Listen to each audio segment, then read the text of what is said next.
Pelo sinal da Santa Cruz, livrai-nos Deus, nosso Senhor, dos nossos inimigos, em nome do Pai, e do Filho e do Espírito Santo. Amém. Meu Senhor e meu Deus, creio firmemente que estás aqui, que me vês, que me ouves. Adoro-te com profunda reverência. Peço-te perdão dos meus pecados e graça para fazer com fruto este tempo de oração. Minha Mãe Imaculada, São José, meu Pai e Senhor, meu anjo da guarda, intercedei por mim.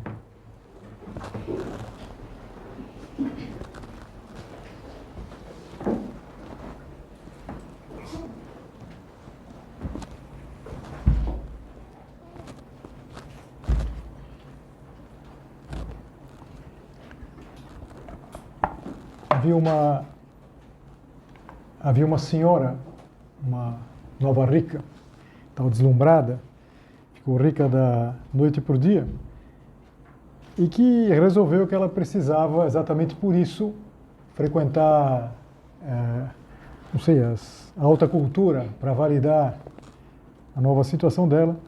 Então ela foi numa inauguração de uma exposição de arte e tinha um pianista lá que estava tocando, e ela ficou encantada, ouvindo, e como quem estava desfrutando de tudo aquilo.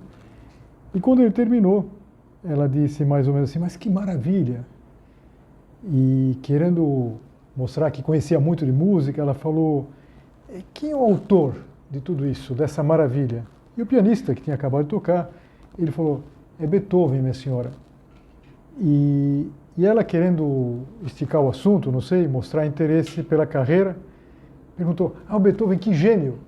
E ele continua compondo? E ele disse, minha senhora, no momento ele está decompondo. E eu gosto dessa história, provavelmente é uma piada, provavelmente não aconteceu, mas tem uma verdade teológica muito própria para hoje, para esta quarta-feira de cinzas. Porque todos nós, daqui a pouco, estaremos decompondo. Vocês daqui a muito tempo. Mas o que nós temos que ter claro é que, quando ele disse que ele estava decompondo, eu lembrei-te de que mesmo um gênio como Beethoven, que morreu já faz quase 200 anos, o ano que vem é 200 anos, ele não escapa dessa regra, que é uma regra universal, que nós vamos lembrando hoje, nós vamos lembrar depois na missa, és pó e ao pó has de tornar. Beethoven, cujas sinfonias são maravilhosas, hoje é pó. E a Quaresma nos leva para essa ideia fundamental. Nós somos pó, mas ao mesmo tempo nós somos sopro divino. Essa é a nossa condição. Barro e graça. Barro porque o pó, se mistura com água, vira barro. Mas nós somos graça também, somos esse sopro de Deus. E por isso a nossa inteligência, as nossas posses, tudo isso vai dentro desse processo de retorno à terra. Aliás, é interessante que a palavra humildade vem daí, vem de humus. Humus é a terra, o pó da terra. Então a humildade não é a pessoa que vai dizendo de si mesma, eu não sou ninguém, eu não sei fazer nada. Não, é a pessoa que sabe que é pouca coisa. São José Maria gostava muito de fazer esse jogo. Ele dizia que só quando a gente reconhece que nós somos pó, que vamos voltar ao pó, a gente consegue se abrir para essa outra dimensão, que nós somos graça, que nós somos filhos de Deus. A nossa grandeza, de alguma maneira, ela convive com a nossa pequenez. Admitir que nós vamos virar pó não é um convite a uma espécie de, não sei, de visão negativa, mas é um choque com a realidade, com a humildade, humus, para que a gente não invista a vida inteira em alguma coisa que termina como tudo absolutamente termina, e que a gente sempre considere além. É interessante pensar que o Beethoven foi uma pessoa que viveu isso. Ele nasceu em 1770 e eu não sei se você sabe, é um caso de que às vezes dá certo. O pai fez ele estudar música na base do tapa, praticamente. E deu certo, foi o Beethoven, na verdade. E ele começou, foi para Viena, ele tinha nascido em Bonn. Foi para Viena, mas ele nasceu em 1770, 1796, ou seja, que eu tinha 25, 26 anos, ele começou a ficar surdo. Parece que o ouvido dele zumbia o dia inteiro. Então, ele começou a ter um certo afastamento das pessoas. Eu não queria ficar com as pessoas porque não queria que notasse a doença. Mas chegou um momento, ainda jovem, que ele já não conseguia disfarçar, que não via nada. Então ele ficou desesperado. Se conta, inclusive, que pensou em tirar a vida. E ele superou essa crise pela formação que ele tinha, uma formação católica. O Beethoven era católico. Então ele vai progredindo, vai crescendo no auge da carreira. Eu me lembro que a minha mãe tocava piano, ela sempre contava isso, eu sempre achei interessante que ele, às vezes, conseguia pegar as vibrações, como uma espécie de uma vareta que ele punha na boca e colocava lá no piano, mas, claro, ele ficou isolado do mundo. É interessante pensar que tudo isso que a gente vê, que a gente ouve, ele não ouvia. Mas soube fazer exatamente da surdez uma espécie de porta para a genialidade, para a interiorização, e produziu até o fim da vida. E se conta que nos últimos meses, ele morreu em 1827. Eu falava para vocês que o ano que vem vai ser 200 anos da morte do Beethoven. Nos últimos meses de vida, ele tinha como livro de cabeceira A Imitação de Cristo, esse clássico. Ele sofria muito, mas ele tinha um grande projeto, que era compor a 10ª Sinfonia, que a gente sabe que não compôs, ele compôs 9 sinfonias. E até que chegou um momento que o médico, era março de 27, o médico veio até ele estava com essa esperança ainda, e entregou um bilhete, escreveu um bilhete anunciando que ele não ia conseguir, que ele ia morrer logo. E a descrição do médico eu acho muito bonita, eu li e quero ler para vocês. Beethoven leu-as com singular domínio de si, com lentidão e reflexão. Seu semblante transfigurou-se. Ofereceu-me a mão com cordialidade e seriedade, pedindo-me, mande chamar o sacerdote. A seguir calou-se, e pensativo acenou-me com a cabeça e disse, eu o reverei em breve. Recaiu então no silêncio e na meditação. Veio um sacerdote para administrar a unção dos enfermos. Ele recebeu e disse assim, obrigado, padre, o senhor me trouxe a consolação. Ele vai ter uma agonia de um bom tempo, porque isso era ainda por volta de meados de março, ele vai morrer meados, já para o final uns dias depois. Eu falei uma agonia prolongada, mas não foi tanto. Talvez uns 10 dias. E ele morreu, e morreu bem. Às vezes eu penso, quando considero isso, que é uma maravilha saber que o Beethoven está no céu. Né? O Beethoven está no céu e, puxa, aqui, a gente vai poder ouvir o Beethoven no céu. Fala, faz uma palhinha aí para a gente. Mas vamos voltar para as cinzas. As cinzas nos libertam a ilusão de que aqui a nossa pátria é definitiva. Desmascaram essa tentação de ver como se tudo fosse aqui, como se tudo dependesse de nós, da nossa performance, do nosso sucesso. Não. Quer dizer, nós somos pó e graça. Pó e esse sopro divino. E a igreja, como é mãe, ela nos oferece esse tempo que nós estamos começando hoje, de preparação da Quaresma.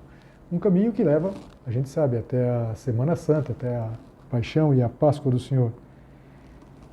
E essa ideia que nós temos que considerar hoje, em relação à Quaresma, em relação ao começo da Quaresma, é que não se trata de acrescentar mais coisas à agenda.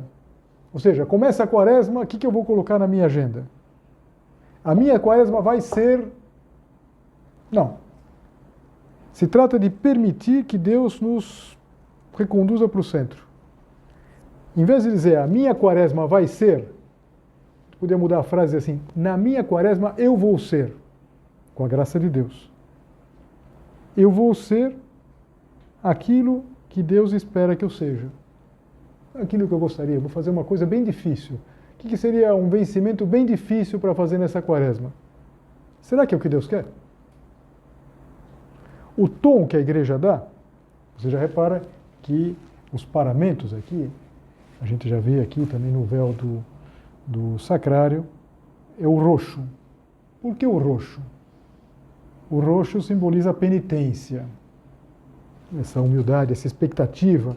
A gente imediatamente pode recordar aquele momento em que os soldados do Pôncio Pilatos cobriram Jesus com um manto roxo, para fazer escárnio de Jesus, porque era a cor que se dava para os reis.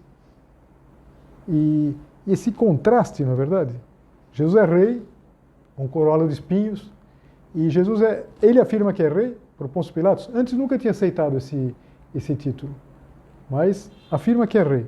Para isso tinha vindo ao mundo. Então, o roxo faz a gente pensar esse contraste, na verdade, trazendo para nós o contraste que a gente seja barro e graça. O roxo, na maior parte dos dias, é a cor dos paramentos. Desaparece o aleluia. O aleluia agora só vai aparecer na vigília pascal. Lá no sábado santo, quando vai ser o aleluia que é um canto de vitória, o aleluia da vigília pascal, uma espécie de explosão, na verdade, uma alegria que a gente tem. E tudo isso, não como uma nota triste, mas como um convite a gente se concentrar no essencial. Quer dizer, lembra-te que és pó, e o pó has de tornar. Não é um gesto pessimista, mas é que tudo vai virar pó. Esse microfone aqui vai virar pó.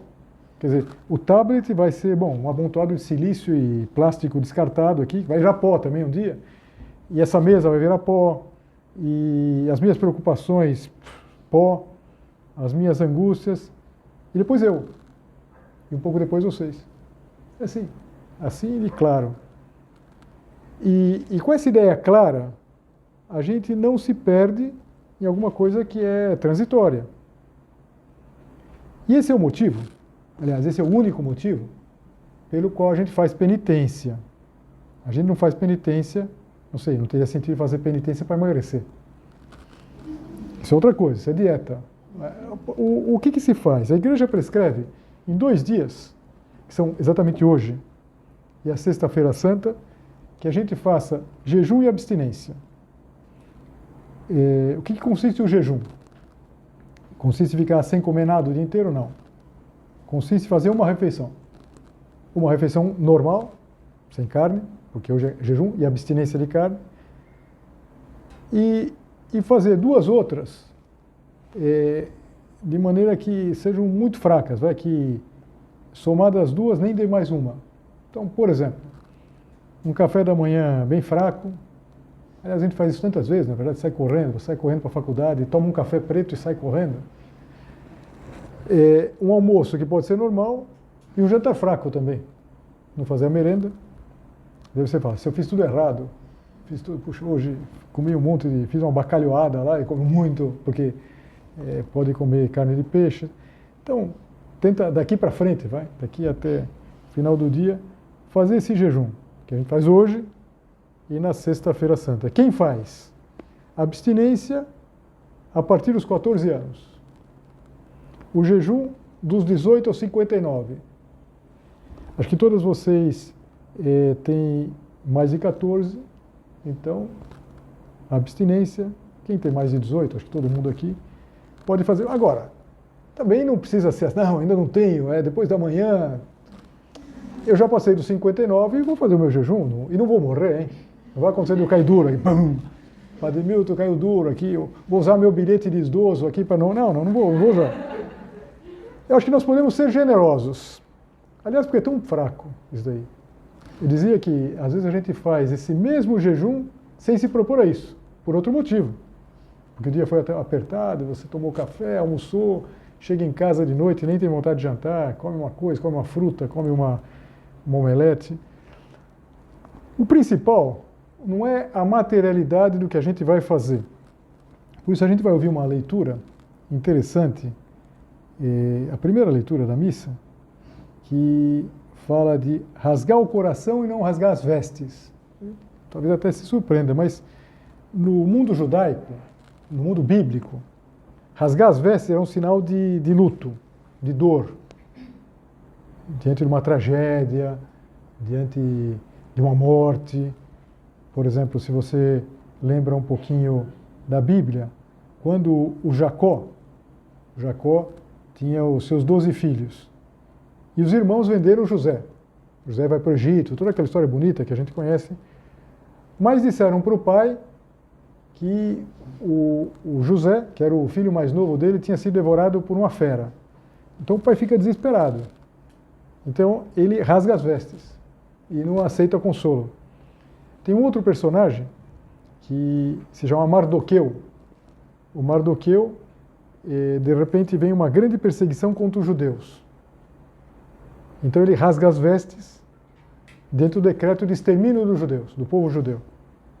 E leva todo o povo ao luto, às cinzas também. Porque muitas vezes é o rasgar as vestes, cobrir a cabeça de cinzas. Então, o profeta Joel, que é a leitura da missa, diz assim: convertei-vos a mim de todo o vosso coração. É Deus que está falando através do profeta. Isso com jejuns e com choro e com pranto. E rasgai o vosso coração, não as vossas vestes. E convertei-vos ao Senhor vosso Deus, porque Ele é misericordioso e compassivo, tardio em irar-se e grande em benignidade. Rasgar o coração significa colocar diante de Deus e rasgar o coração no sentido de se colocar à disposição de Deus. Senhor, o que queres que eu faça? Isso é mais importante do que fazer uma penitência muito difícil. Fazer uma coisa bem difícil. A quaresma é tempo de metanoia, uma palavra grega que se usa bastante, que significa mudança de mentalidade. Então, quando a gente diz a minha quaresma, mais do que pensar, vou fazer isso, fazer aquilo, puxa, já começou a quaresma, ainda não pensei o que vai ser a quaresma desse ano. Pensa na conversão, naquilo que Deus está esperando. Pode ser alguns pontos de preguiça. Pode ser alguma coisa de falta de caridade. Falta de caridade no dia a dia, em casa. Porque a gente não está tratando bem os pais, os irmãos. Pode ser coisa de murmuração. A pessoa que está sempre reclamando da vida, de tudo. Ou murmuração no sentido de falar dos outros. Excesso de distração, que já chega a ser dispersão. Comodismo, pessoa muito comodista, nós estamos sendo comodistas em algumas coisas que vão ocupando o espaço que seria de Deus. Por isso, veja, se você pensou nisso, não estou dizendo que não é uma boa ideia, mas vamos fugir do binômio chocolate e Instagram, vai? Minha quaresma vai ser chocolate, no ano seguinte Instagram, depois no ano seguinte chocolate, depois Instagram. Olha, algumas coisas talvez sejam a conversão que Deus mais espera. Mais espera. Sei lá, às vezes a pessoa quer fazer uma coisa espetacular, maravilhosa, e entra a vaidade. Tem um personagem que eu gosto muito, que se chama Dom Camillo. Dom Camillo é um padre italiano, que é uma figura divertida, porque é um padre de outra época. Ele brigava com o prefeito, que era um prefeito comunista, lá no norte da Itália, mas brigavam de briga, de se darem soco um ao outro, mas eram muito amigos. Uma coisa difícil de entender. E o Dom Camillo teve um momento que ele, em função de uma coisa que o prefeito era o comunista lá, o Pepone, que chama Pepone, ia fazer uma coisa, ele fez uma greve de fome. Uma greve de fome. Então ele começou, e era Dom Camillo muito vigoroso, não é que dava trabalho para comer, desde pequeno comia muito. Então Dom Camillo parou de comer. Parou de comer. Então o Pepone, que era amigo dele, estava preocupado, que ia morrer, que parou de comer. Mas Dom Camillo tem uma coisa interessante. Olha, é um livro interessante, hein? Se vocês aí quiserem. E é bom porque, como são contos, você pode ler um conto, se você gostar, continua lendo outro. Dom Camillo e o seu pequeno mundo. O Dom Camillo, ele conversa com Deus. Ele está sempre conversando com Deus, ele tem um crucifixo que ele se dirige, aí Nosso Senhor fala para ele. Os diálogos são muito bonitos. E então, o Dom Camilo, chega um momento que ele está fazendo essa greve de fome, está passando mal, e então ele já não está ouvindo o Senhor. Deus não está falando mais com ele. E o Dom Camilo se queixa, fala, mas Senhor, eu já não ouço a sua voz. Eu já não estou ouvindo mais. E o Senhor responde para ele, Camilo, é que eu não ouço a tua voz, ouço a voz do teu orgulho. Porque no fundo ele estava fazendo aquele gesto, aquele jejum lá, por orgulho. Porque ele queria mostrar. E então, o Dom Camilo fala, Senhor, e só uma frase, uma palavra. Fala, Camilo, bom apetite. Então, quando falou isso, o Dom Camilo, que estava 3 dias sem comer, ele vai lá e esvazia a geladeira. Se você lê o livro, é interessante. No filme também é interessante, porque ele esvazia a geladeira. Esvazia a geladeira e daí quase morre. Quase morre. Então, às vezes, eu penso, sem desprezar quem colocou como a quaresma, o chocolate, que fala, meu Deus, o que eu faço? Fala, fulana, bom apetite, come o chocolate, fica tranquilo. Agora, não coloca o soneca no celular de manhã, vive o minuto heróico, vai. E não só na quaresma, depois também. Procura estabelecer um horário limite para as redes sociais, preserva o tempo da noite, pelo menos quando você está na cama, não fica lá no celular. Para de reclamar, jejum de reclamação, de cansaço, de matéria difícil, de professor. Escuta os outros, escuta, fala menos de você. Faz um jejum de não comprar as coisas online toda hora. O Papa Leão XIV, ele dava uma mensagem interessante, ele escreveu uma mensagem muito bonita para a quaresma, e ele falava uma forma de jejum, dizia assim, gostaria de vos convidar a uma forma muito concreta e frequentemente pouco apreciada, ou seja, a abstinência de palavras que atinge e fere o nosso próximo. Olha que maravilha! Minha quaresma vai ser não cutucar o irmão, não cutucar a irmã, não ter palavras, sei lá, para diminuir os outros. Comecemos por desarmar a linguagem, renunciando às palavras mordazes, ao juízo temerário, ao falar mal de quem está ausente e não se pode defender, às calúnias. Em vez disso, esforcemos-nos por aprender a medir as palavras e a cultivar a delicadeza, a gentileza, na família, entre os amigos, nos locais de trabalho, nas redes sociais, nos debates políticos, nos meios de comunicação social, nas comunidades cristãs. Assim, muitas palavras de ódio darão lugar a palavras de esperança e paz. Olha que prático isso daí. De repente, eu vou ficar sem comer. Camilo, bom apetite. Fulana, fica tranquila. Insisto, se você já tinha feito o propósito, o padre me dispensou, o padre falou que não vai... Não, pode ser muito bom, mas não é o principal. O principal é a nossa conversão. Se eu, às vezes, tenho palavras duras, se eu, às vezes, sou... Será que não é isso que Deus quer que eu mude? É um tempo favorável, um tempo para eu pensar assim, eu quero mudar. O critério dos nossos propósitos, e aqui faço um parênteses. Na quaresma, a gente faz propósitos, não faz promessa. Uma coisa é propósito, isso é bem diferente. Uma coisa é um propósito, outra coisa é uma promessa. Os dois são um ato de vontade, mas diferem pela natureza, até pela obrigação. O propósito é uma resolução interior, concreta, realista, que eu faço, não sei, eu faço o propósito, por exemplo, de não usar palavras mordazes, lá, que dizia o Papa, de não ligar o soneca lá do celular na hora que toca, não atrasar na hora de levantar, o propósito de não ficar fazendo isso, de fazer o scrolling lá quando eu estou estudando. Então, são propósitos.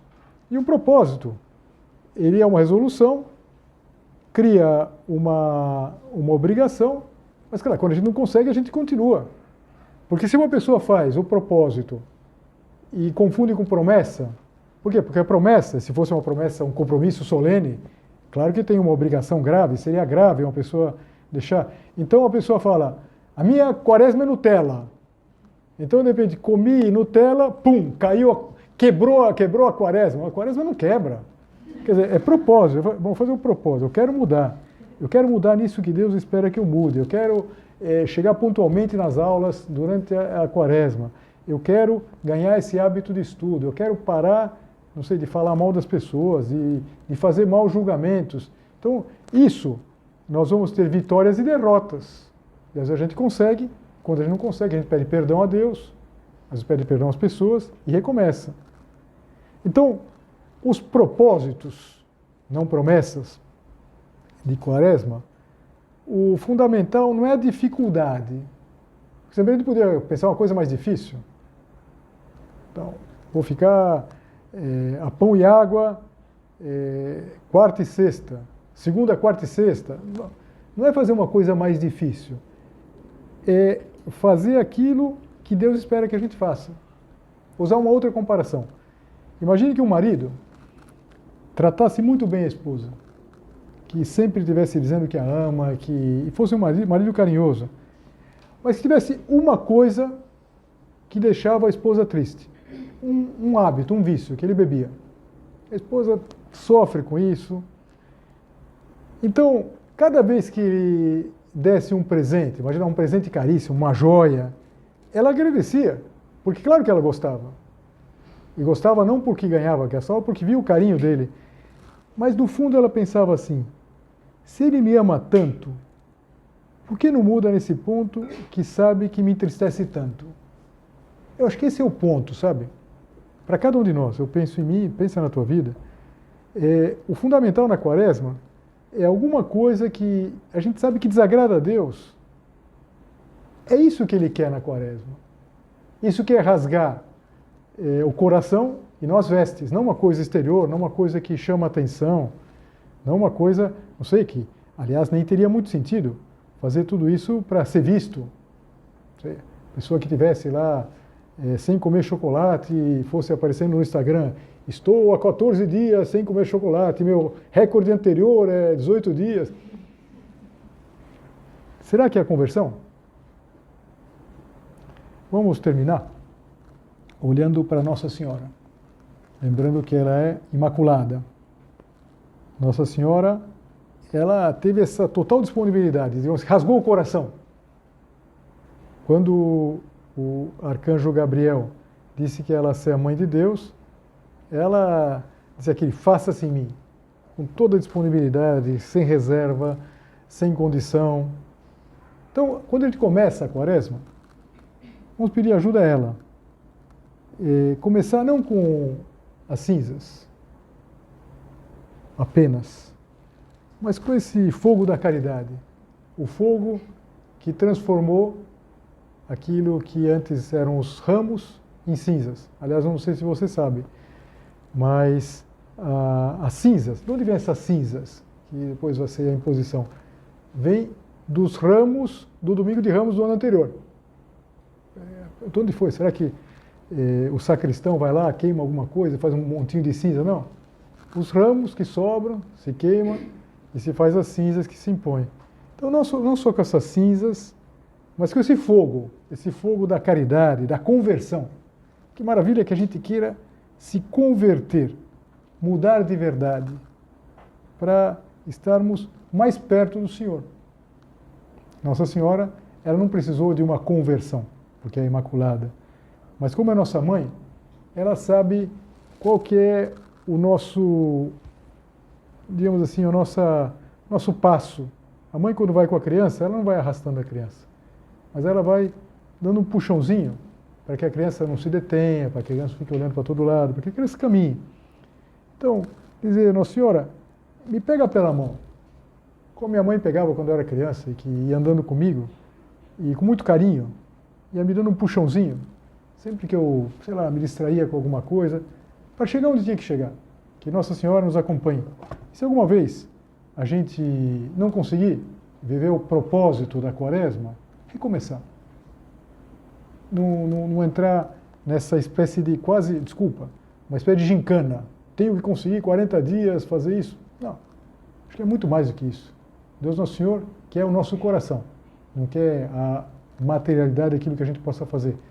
E volto a insistir para não ser mal entendido.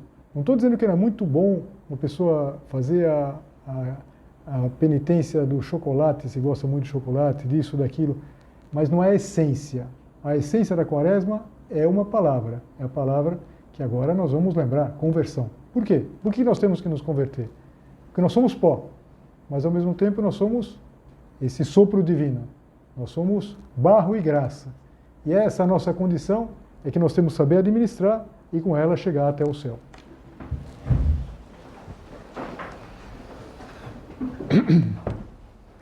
Dou-te graças, meu Deus, pelos bons propósitos, afetos e inspirações que me comunicaste nesta meditação.